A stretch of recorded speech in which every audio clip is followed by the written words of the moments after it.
আজকে আমি সুকুমার রায়ের লেখা আশ্চর্য ছবি এই গল্পটা পাঠ করে শোনাচ্ছি। জাপান দেশে সেকালের এক চাষা ছিল। তার নাম কিকিৎসু। ভারী গরিব চাষা, আর যেমন গরিব তেমনি মূর্খ। দুনিয়ার সে কোনো খবরই জানতো না। জানতো কেবল চাষবাসের কথা, গ্রামের লোকেদের কথা, আর গ্রামের যে বুড়ো বঙ্গে তার ভালো ভালো উপদেশের কথা। চাষার যে স্ত্রী, তার নাম লিলিৎসি। লিলিৎসি চমৎকার ঘরকন্যা করে। বাড়ির ভিতর সব তকতকে ঝরঝরে করে গুছিয়ে রাখে, আর রান্না করে এমন সুন্দর যে চাষার মুখে তার প্রশংসা আর ধরে না। কিকিৎসুম কেবলই বলে,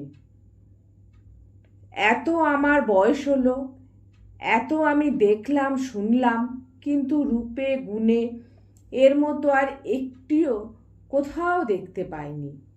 লিলিৎসি সে কথা যত শোনে ততই খুশি হয়। একদিন হয়েছে কি, কোথাকার এক শহুরে বড় মানুষ এসেছে সেই গ্রাম দেখতে। তার সঙ্গে ছিল তার ছোট্ট মেয়েটি, আর মেয়েটির ছিল একটি ছোট্ট আয়না।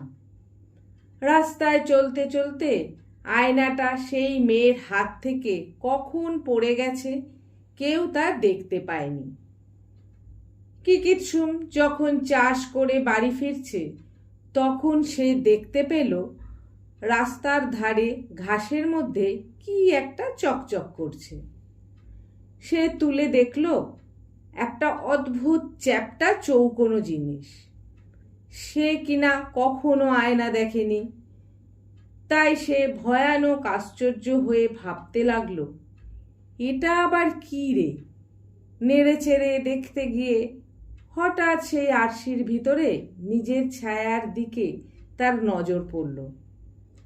সে দেখল কে একজন অচেনা লোক তার দিকে গম্ভীর হয়ে তাকিয়ে আছে। দেখে সে এমন চমকিয়ে উঠল যে আর একটু হলেই আয়নাটা তার হাত থেকে পড়ে যাচ্ছিল। তারপর অনেক ভেবে চিনতে সে ঠিক করল, এটা নিশ্চয়ই আমার বাবার ছবি। দেবতারা আমার উপর খুশি হয়ে পাঠিয়ে দিয়েছেন। তার বাবা মারা গিয়েছে সে অনেক দিনকার কথা, কিন্তু তবু তার মনে হলো, হ্যাঁ, এই রকমই তো তার চেহারা ছিল।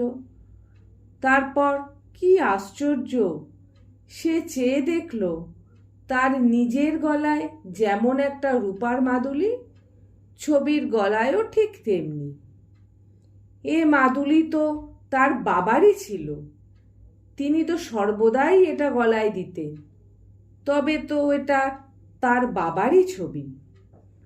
তখন কিকিৎসুম করল কি, আয়নাটাকে যত্ন করে কাগজে মুড়ে বাড়ি নিয়ে এলো। বাড়ি এসে তার ভাবনা হলো, ছবিটাকে রাখে কোথায়? তার স্ত্রীর কাছে যদি রেখে দেয়, তবে সে হয়তো পাড়ার মেয়েদের কাছে গল্প করবে, আর গ্রাম শুদ্ধ সবাই এসে ছবি দেখবার জন্য ঝুঁকে পড়বে। গ্রামের মূর্খগুলো তো সে ছবির মর্যাদা বুঝবে না, তারা আসবে কেবল তামাশা দেখবার জন্য। তা হবে না। তার বাবার ছবি নিয়ে ছেলে বুড়ো সবাই এসে নোংরা হাতে নাড়বে চাড়বে, তা কিছুতেই হতে পারবে না। এ ছবি কাউকে দেখানো হবে না, লিলিৎসিকেও তার কথা বলা হবে না। কিকিৎসুম বাড়িতে এসে একটা বহুকালের পুরনো ফুলদানির মধ্যে আরশিটাকে লুকিয়ে রাখল। কিন্তু তার মনটা আর কিছুতেই শান্ত হতে চায় না। খানিকক্ষণ পরে পরে সে একবার করে দেখে যায় ছবিটা আছে কিনা। তার পরের দিন সে মাঠে কাজ করছে, এমন সময় হঠাৎ তার মনে হলো ছবিটা আছে তো। অমনি সে কাজকর্ম ফেলে দৌড়ে দেখতে এলো। দেখে নিশ্চিন্ত হয়ে বাইরে যাবে, এমন সময় লিলিৎসি সেই ঘরে এসে পড়েছে। লিলিৎসি বলল, এ কি, তুমি দুপুরবেলায় ফিরে এলে যে? অসুখ করেনি তো? কি কিছু থতমত খেয়ে বলল, না না, হঠাৎ তোমায় দেখতে ইচ্ছে করলো তাই বাড়ি এলাম। শুনে লিলিত্রি ভারী খুশি হয়ে গেল। তারপর আর একদিন এই রকম লুকিয়ে লুকিয়ে ছবি দেখতে এসে কিকিৎসুম আবার তার স্ত্রীর কাছে ধরা পড়ল। সেদিনও সে বলল, তোমার ওই সুন্দর মুখখানা বারবার মনে হচ্ছিল, তাই একবার ছুটে দেখতে এলাম। সেদিন কিন্তু লিলিত্রির মনে একটু কেমন খটকা লাগলো। সে ভাবল, কই, এতদিন তো কাজ করতে করতে একবারও আমায় দেখতে আসেনি, আজকাল এরকম হচ্ছে কেন? তারপর আর একদিন কিকিৎসুম এসেছে ছবি দেখতে। সেদিন লিলিত্রি টের পেয়েও দেখা দিল না, চুপি চুপি বেড়ার ফাঁক দিয়ে দেখতে লাগলো। কিকিৎসুম সেই ফুলদানির ভিতর থেকে কি একটা জিনিস বার করে দেখল। তারপর খুব খুশি হয়ে যত্ন করে আবার রেখে দিল। কিকিৎসুম চলে যেতেই লিলিত্রি দৌড়ে এসে ফুলদানির ভিতর থেকে কাগজে মোড়া আরশিটাকে টেনে বার করলো। তারপর তার মধ্যে তাকিয়ে দেখে অতি সুন্দর এক মেয়ের ছবি। তখন যে তার রাগটা হলো, সে রাগে গজগজ করে বলতে লাগলো, এই জন্যে রোজ বাড়িতে আসা হয়, আবার আমায় বলেন তোমার মুখখানা দেখতে এলাম, তোমার মতো সুন্দর আর হয়ই না। মা গো, কি বিশ্রী মেয়েটা, হোঁতকা মুখ, থ্যাবড়া নাক, টেরচা চোখ, আবার আমার মতো করে চুল বাঁধা হয়েছে। দেখো না কি রকম হিংসুটে চেহারা। এই ছবি আবার আদর করে তুলে রেখেছেন আর রোজ রোজ আহ্লাদ করে দেখতে আসেন। লিলিত্রির চোখ ফেটে জল আসলো। সে মাটিতে উপুড় হয়ে কাঁদতে লাগলো। তারপর চোখ মুছে আর একবার আরশির দিকে তাকিয়ে বলল, মেয়েটার কি ছিচকাঁদুনে চেহারা, এমন চেহারাও কেউ পছন্দ করে? সে তখন আয়নাটাকে নিজের কাছে লুকিয়ে রাখল। সন্ধ্যার সময় কিকিৎসুম বাড়ি এসে দেখল লিলিত্রি মুখ ভার করে মেঝের উপর বসে রয়েছে। সে ব্যস্ত হয়ে বলল, কি হয়েছে?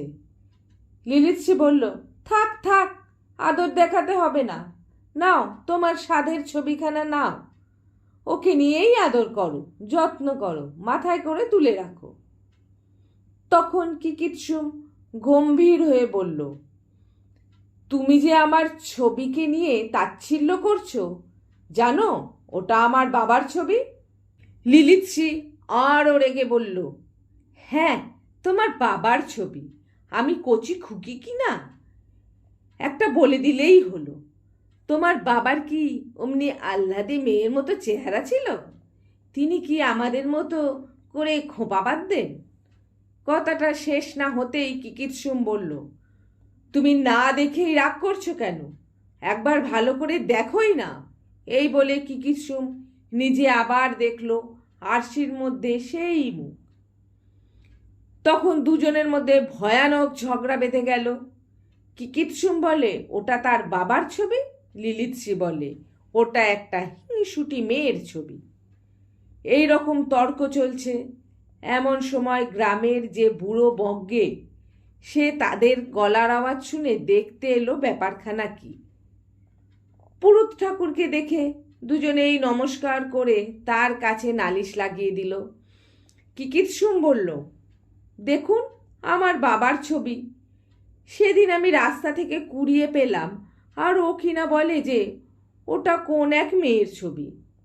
লিলিত্রি বলল, দেখলেন কি অন্যায়, এনেছেন একটা গোমরামুখী মেয়ের ছবি আর আমায় বোঝাচ্ছেন ওই নাকি তার বাবা। তখন বজ্ঞে ঠাকুর বললেন, দাও তো দেখি ছবিখানা। তিনি আরশি নিয়ে মিনিট পাঁচেক খুব গম্ভীরভাবে তাকিয়ে রইলেন। তারপর আয়নাটাকে ষষ্ঠাঙ্গে প্রণাম করে বললেন, তোমরা ভুল বুঝেছ, এটা হচ্ছে অতি প্রাচীন এক মহাপুরুষের ছবি। আমি দেখতে পাচ্ছি ইনি একজন যে সে লোক নন, দেখছো না? মুখে কি গম্ভীর তেজ, কিরকম বুদ্ধি আর পাণ্ডিত্য, আর কি সুন্দর প্রশান্ত অমায়িক ভাব।